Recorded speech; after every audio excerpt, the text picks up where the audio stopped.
Everyone welcome to DRX Abhilasha IMS YouTube channel. आज के video में फ्रेंड्स हम जानेंगे PCOD के बारे में। तो चलिए फ्रेंड्स जानते हैं कि PCOD क्या होता है, कौन कौन से इसके लक्षण होते हैं, क्या कारण होता है PCOD होने का और किस तरीके से हम बचाव कर सकते हैं। सबसे पहले तो फ्रेंड्स हम जानते हैं कि PCOD होता क्या है। PCOD का पूरा नाम पॉलीसिस्टिक ओवरी डिसऑर्डर है। जैसा कि नाम से ही क्लियर है कि एक ओवरी डिसऑर्डर होता है।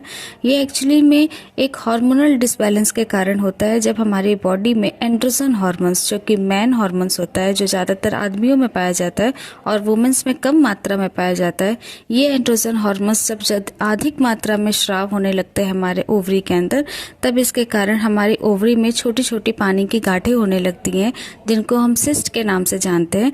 और यही जब प्रॉब्लम हमारी बॉडी में होने लगती है तो उससे होता यह है कि जो हमारा मेंस्ट्रुअल साइकिल है वो उसमें प्रॉब्लम्स होने लगती है, उसमें इरेगुलरिटी होने लगती है, जिसके कारण ये PCOD की प्रॉब्लम्स होती है। तो चलिए फ्रेंड्स जानते हैं कि PCOD हो तो उसको हमें कौन कौन से लक्षण दिखाई देते हैं, कैसे हमें पता चलता है कि हमारी बॉडी में जो प्रॉब्लम हो रही है वो PCOD के लक्षण है।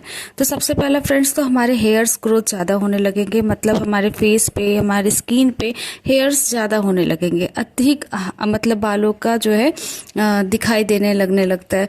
एक्चुअली में होता ये एक फ्रेंड्स कि वुमेन्स में जो हेयर्स होते हैं वो कम मात्रा में ग्रोथ करते हैं स्किन और हेयर फेस वगैरह पे, लेकिन जब ये PCOD की प्रॉब्लम्स होती है तो वहाँ पे हमारे हेयर्स ग्रोथ ज़्यादा होने लगते हैं, हमारे फेस पे ज़्यादा मात्रा में बाल दिखाई देते हैं।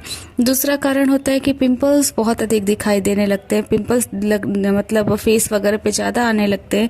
इसके साथ ही फ्रेंड्स जो मेजर लक्षण होता है वो होता है इनफर्टिलिटी का, यानी जो औरतें चाहती हैं प्रेग्नेंट होना तो वो उनको उसमें प्रॉब्लम होने लगती है, इनफर्टिलिटी होने लगती है, क्योंकि हमारा जो पीरियड्स है वो इरेगुलर होने लगता है, जिसके कारण ये सारी प्रॉब्लम्स होने लगती है।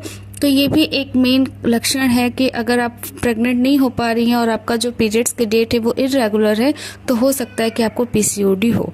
इसके साथ ही फ्रेंड्स जो हमारे स्किन है वो धीरे धीरे काला होने लगते हैं, मतलब ऐसी ऐसी जगह पे ब्लैकिश होने लगेंगे जैसे कि आपको अजीब सा लगने लगेगा, तो वो सारे लक्षण भी PCOD के ही लक्षण होते हैं।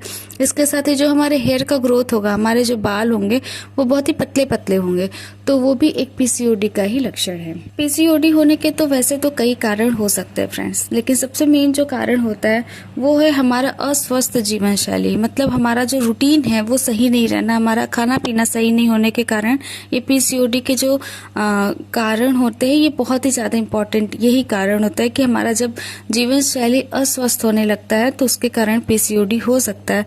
दूसरा जो मेन कारण होता है वो होता है हार्मोनल डिसबैलेंस। जैसा कि मैंने फ्रेंड्स बताया कि जब हमारी बॉडी में एंड्रोजन हार्मोन्स ज़्यादा मात्रा में निकलने लगते हैं तो क्या होता है कि ओवरी में सिस्ट बनने लगते हैं, जिससे कि PCOD होता है। तो हार्मोनल डिसबैलेंस भी बहुत ही ज़्यादा मैटर करता है PCOD होने का कारण।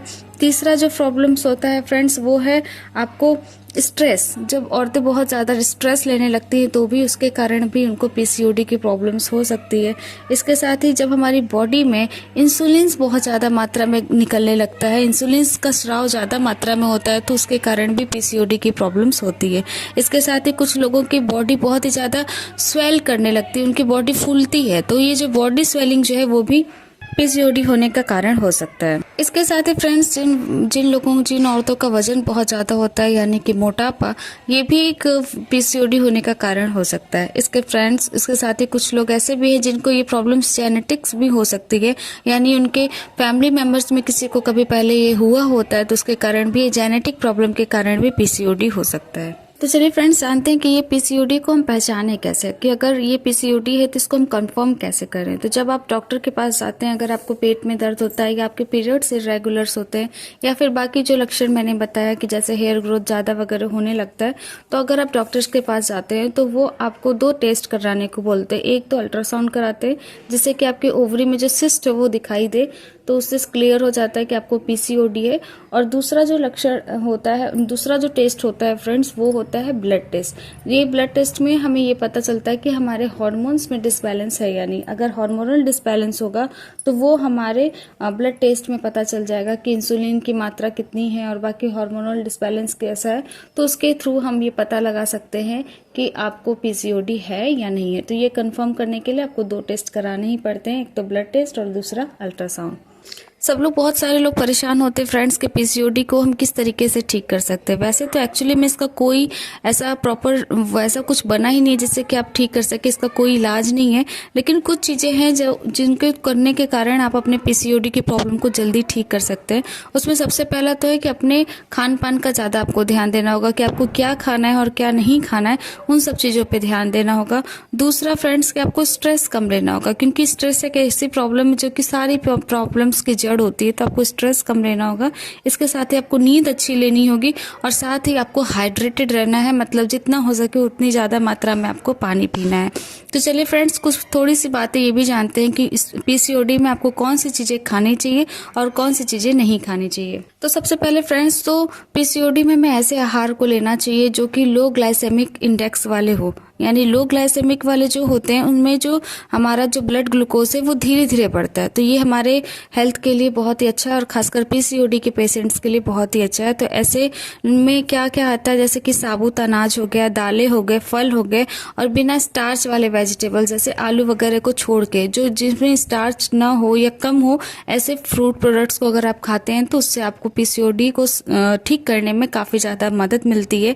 और इसके साथ ही फ्रेंड्स जानते हैं कि कौन कौन से ऐसी चीज़ें हैं जिनको आपको पीसीओडी में बिल्कुल भी अवॉइड करना चाहिए, नहीं खाना चाहिए। तो सबसे पहले तो बहुत ज़्यादा मीठा नहीं खाना चाहिए, क्योंकि मीठा ज़्यादा खाने से क्या होता है कि हमारी बॉडी में इंसुलिन बढ़ता है। तो ये सारी चीज़ों को अवॉइड करना है। इसके लिए आप मिठाइयाँ, आइसक्रीम, चॉकलेट, केक, ये सारी चीज़ें आपको त्याग देनी है। इसके साथ ही आपको कॉफ़ी वगैरह का भी त्याग कर देना है, वो भी नहीं आपको मतलब पीनी है। साथ ही साथ कुछ एनर्जी ड्रिंक्स आते हैं, कैफीन युक्त जो सॉफ्ट ड्रिंक्स होते हैं, उनको भी आपको पूरी तरीके से अवॉइड करना है। फास्ट फूड अवॉइड करना है। फ्राइज जो होते हैं जैसे कि फ्रेंच फ्राइज हो गए या जो भी तली हुई चीज़ें हैं उनको बिल्कुल भी नहीं खाना है। साथ ही साथ जो आजकल मार्केट में प्रोसीड फूड आते हैं, यानी कि बस आपको रेडी टू कुक करना होता है, तुरंत ही आपको 10 मिनट पानी में उबालो और खाओ, ऐसे जो प्रोसीड फूड होते हैं उनको बिल्कुल भी अवॉइड करना है। ये सारी चीज़ें नहीं खानी चाहिए। साथ ही मैदा से रिलेटेड जो भी प्रोडक्ट्स हैं उनको नहीं खाना है। गेहूं से भी रिलेटेड प्रोडक्ट को भी नहीं खाना है। आलू वगैरह इन सब चीज़ों का बिल्कुल भी सेवन नहीं करना है, क्योंकि ये हमारे बॉडी में जाके ब्लड ग्लूकोज को बहुत ही तेज़ी से बढ़ाते हैं, जिससे कि हमारे वेट में भी बढ़ोतरी होती है, इंसुलिन भी हमारी बॉडी में बढ़ता है और इसके कारण ही बॉडी स्वेलिंग, हार्मोनल इम्बैलेंस और डायबिटीज़ जैसी कई सारी प्रॉब्लम्स हो सकती है, जो कि पीसीओडी होने का मुख्य कारण होती है। तो आपको इन सारी चीज़ों को बिल्कुल भी अवॉइड करना है। आगे की वीडियो में हम ये भी जानेंगे फ्रेंड्स कि पीसीओडी के लिए आप कौन कौन से एक्सरसाइज कर सकते हैं जिससे कि आप इसको ठीक कर सकते हैं। उम्मीद है फ्रेंड्स आज का वीडियो अच्छा लगा होगा। वीडियो पसंद आया तो चैनल को लाइक, शेयर, सब्सक्राइब जरूर करिएगा। Thank you.